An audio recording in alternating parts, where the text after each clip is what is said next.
I ultimately got my tyrannical principal fired from the entire school district.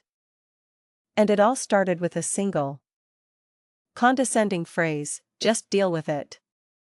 Fresh out of grad school in my mid-20s, I was thrilled to start my teaching career. I landed a job as an art teacher at a Title I elementary school so close to my home I could walk there. I was so high on the excitement of it all that I completely missed the blaring red flags. The first warning sign came a week before school started. I had been calling and emailing the school office and my new principal, Ms. Albright, to ask about getting my keys and badge. I needed to see my classroom and figure out what needed to be done. 4 days. There was nothing but silence. I got no response and no answer from anyone at the school. Finally, I called the district office to ask where I could pick up my things. 2 days before the first day of school, I finally got an email from Ms. Albright. It wasn't an apology for the delay. It was a reprimand. She told me I should have been more patient and that I never should have contacted the main office about it. When I finally got into my classroom, I was horrified. Apparently, my room had been used as a storage unit over the summer. It was packed to the ceiling with tables and desks stacked precariously on top of each other. There were 8 filing cabinets and well over 100 chairs crammed into every available space. With the help of the school's incredible custodian, the true backbone of any school, I managed to clear everything out just in time. Hurdle 1. Complete. The second warning sign appeared on the very first day of classes. I still hadn't been given a schedule. I had no idea which classes I was seeing. Or when. I sent another email to Ms. Albright, politely asking if there was a digital document I could print. Her reply came just minutes later. "Stop pressuring and bullying me." It read. I was stunned. I quickly replied, apologizing if I'd made her feel that way, but reiterated that I really needed to know when and what I was teaching. This led directly to the third and most egregious warning sign. At 8:10 a.m., just 10 minutes after the first bell, I finally received my schedule. My jaw dropped when I saw that I had 2 different classes scheduled at the exact same time. Our school wasn't massive, but it still had 14 classes from kindergarten to 6th grade. This meant I was expected to teach at least 46 kids. By myself. In a single classroom built for maybe 30. To make matters worse, the schedule had me teaching 7 45-minute periods a day, seeing every single class every day of the week, with my only break being a 30-minute lunch where I was also assigned to lunch duty. With a class already waiting outside my door, I found Ms. Albright and asked if there was any way to adjust the schedule. I explained that with back-to-back classes, I had no time to plan or even clean up and prepare materials for the next group, which would cut into valuable instruction time. She didn't listen. She yelled at me, right there in the hallway, saying, "It's your first year teaching. You don't know what you need. And you need to just deal with it." At that moment, Ms. Albright thought she was putting a new, naive teacher in her place. She was completely unaware that by telling me to just deal with it, she had just sealed her own fate. I decided right then that I would not just deal with it. I went home and read the district's teacher contract, cover to cover. And there it was. A section specifically about classroom size. The contract stipulated that any class with over 30 students required an educational assistant to help the teacher. After a month and a half of struggling with the impossible workload, I brought this clause to my principal's attention. Her response? She denied my request, claiming there was no money in the budget and that my only options were to make do or quit. This revealed Ms. Albright's greatest fatal flaw, her arrogance. She believed her authority was absolute and that rules and contracts were merely suggestions she could ignore at will. It was a belief that would ultimately be her undoing. I'm stubborn, so I was determined to make it work. But things were incredibly rough. To prep for all my classes, create meaningful grades, handle discipline referrals, and keep in contact with families, my life became consumed by work. I was at school from 6 a.m. when the morning custodian arrived, until 9 p.m. when the night janitor was leaving.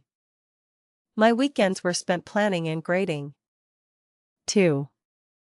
So when my first teacher evaluation came around, I was dreading it. To my complete shock, Ms. Albright gave me satisfactory marks across the board.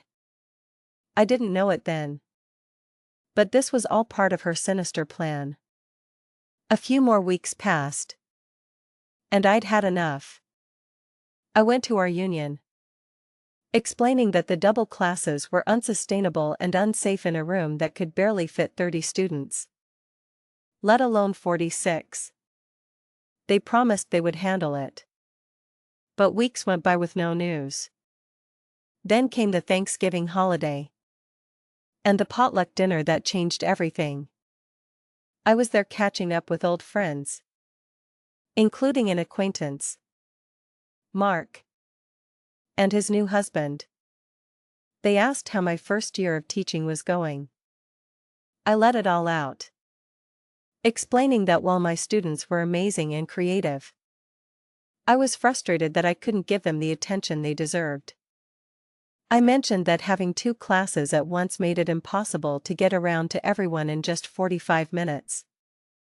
I noticed Mark's husband, David, raise an eyebrow.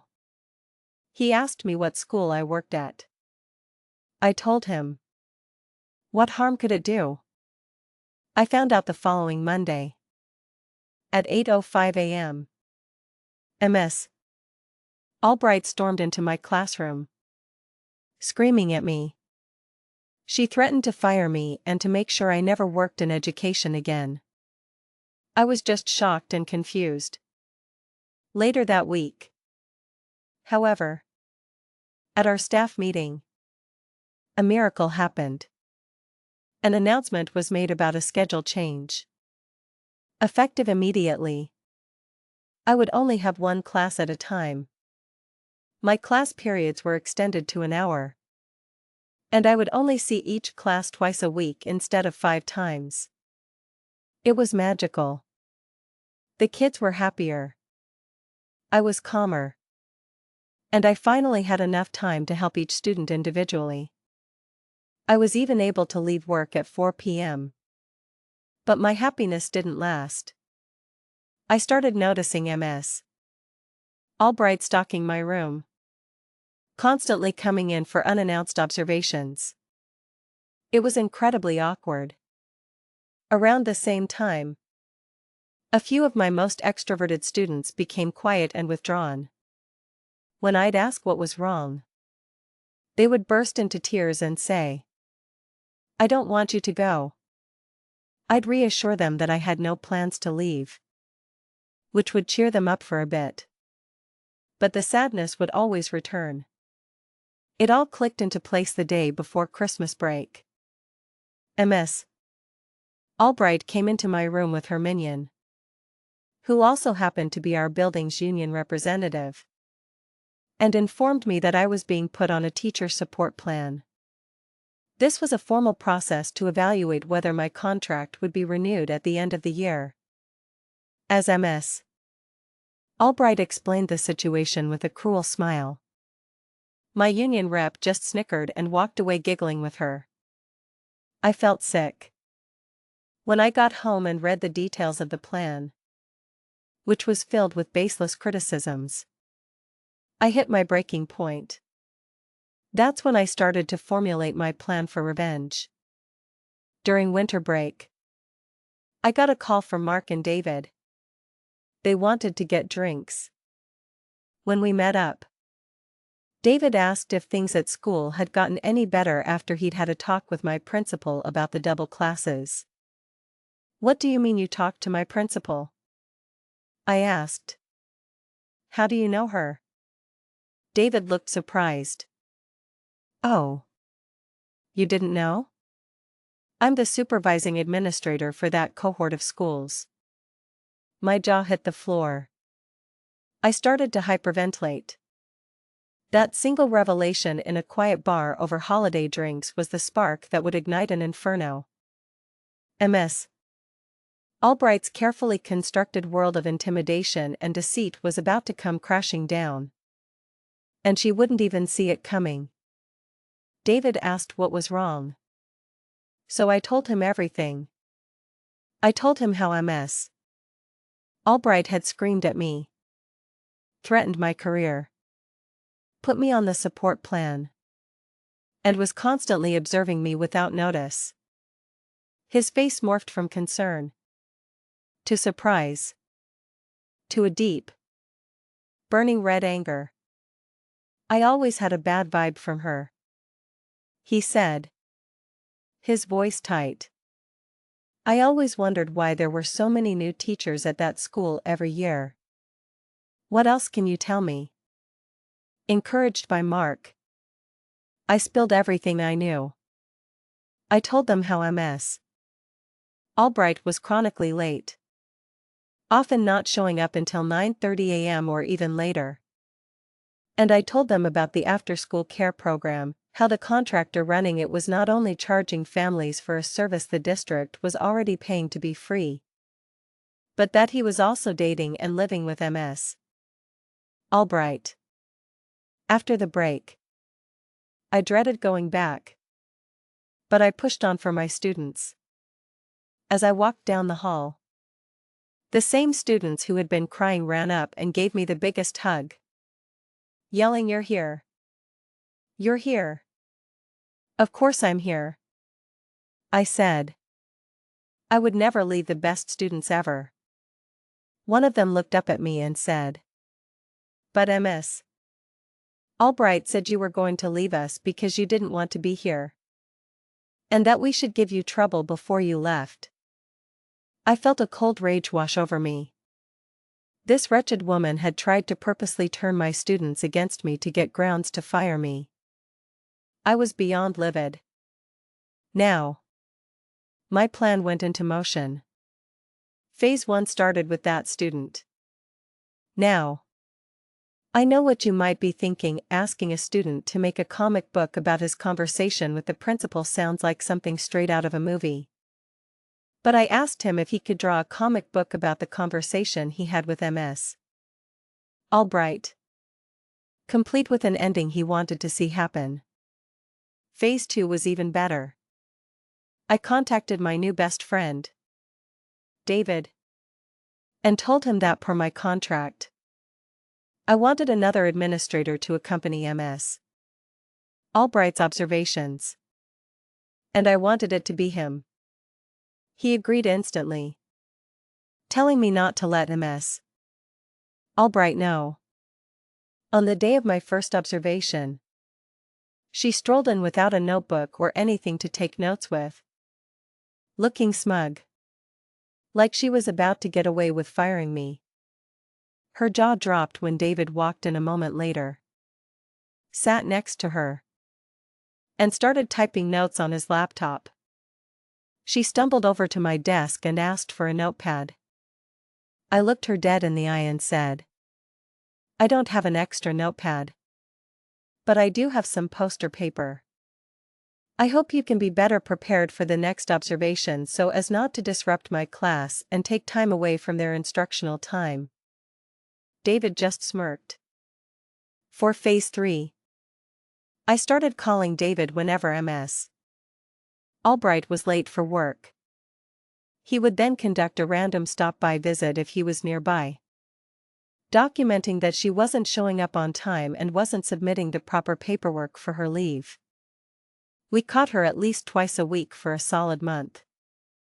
I think he even had someone from HR come by at 9 a.m. one morning just to see for themselves that she still wasn't there. Phase 4 was my favorite, getting the parents on board. I started talking to parents who were always late picking up their kids, who told me they couldn't afford the after-school program. I informed them that since we were a Title I school, the program was actually free and paid for by the district. I even gave them a nifty flyer I'd made with a link to the correct forms. Word spread like wildfire. That next PTA meeting was an absolute bonfire of angry parents who had been paying the principal's boyfriend directly for a free service. And I made absolutely sure Ms. Albright knew it was me who told them. After that, our school was swarming with investigations. Auditors, heads of administration from the central office, and even the union, who suddenly wanted to play the hero, were all over the place. The second half of the year was a dream. David made sure the teacher support plan was erased from my record. And Ms. Albright was banned from doing any more evaluations or observations of my class. The corrupt after-school contractor was fired. When it was time to get our job assignments for the next year, Ms. Albright made one last pathetic attempt. She told me the budget didn't have funds for an art teacher and that I should look for a job elsewhere. I laughed in her face. Nice try, I said. My position is paid for by a state bond and isn't affected by your district budget. If there isn't anything else, I'll be leaving now. As I walked out, I heard her slam her desk and swear up a storm. Many have asked what happened to that union rep who laughed at me. The story doesn't say. But after she tried to play the hero in the end, I can only imagine she faced her own kind of music. The final nail in her coffin came at the school talent show. My student got on stage and shared his comic book, telling the story of how the principal told him to give me trouble in class. The already furious parents in the audience erupted. I think someone even threw a shoe at Ms. Albright as she ran on stage to stop him from finishing. To the surprise of no one, on the last day of school, she announced over the intercom that she was resigning to move to a position where she was needed, and that she would miss almost all of us. 2 years later, I found her on LinkedIn. She had to take an admin job in a district an hour away. Stayed for only a year. And then had to step down to teaching English at yet another school in another district. And how did my student's comic book end? The art hero rallied the students against the angry principal to make her see the errors of her ways. But the angry principal could not become happy. So she left and the power of happiness filled the school once again.